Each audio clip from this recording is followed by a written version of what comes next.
Hey, welcome back. In this video, we will discuss how we can access the set items. Basically, how we can iterate over the set items and access the individual items inside of the set. Okay. So you cannot access items in a set by referring to an index or a key. Okay.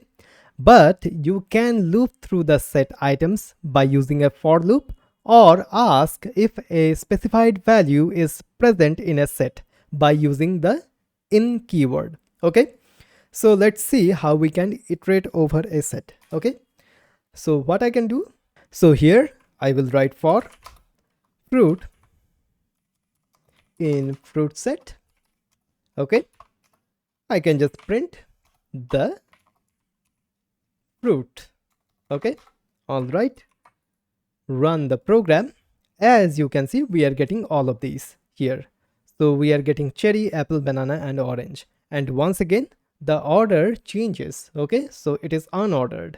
As you can see, whenever I am running this program again and again and again, the order changes. Okay, all right, so this is how we can iterate over the set items. Okay, by using a for loop, or you can use a while loop as well. Okay, all right, now in case if you want to check if an individual item is inside of the set, how we can do that? We can do that quite simply by using the in keyword.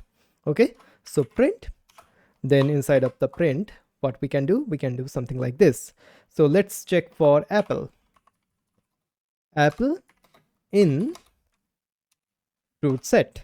Okay, run the program. So we are getting true here. Okay, so if I just do something like this, the capital A apple, run the program, we are getting false, and we know how the string works. It is case sensitive, right? So if I just do something like, let's do mango, which is not inside of the set, we can run the program, we are getting false here. Okay, so if we want to check a specified value whether or not it is present inside of a set, we can use the in keyword here, something like that. Or we can do something like this as well. We can use the not operator as well. So if mango is not inside of the fruit set, okay, run the program, we are getting true. Yes, mango is not inside of the fruit set, right? But if I do something like apple, run the program, as you can see, we are getting false. Why? Because apple is inside of the fruits set. Okay, so this is the not operator which we have seen in the previous videos. Okay, awesome. So this is how we can access the individual items inside of a set in Python.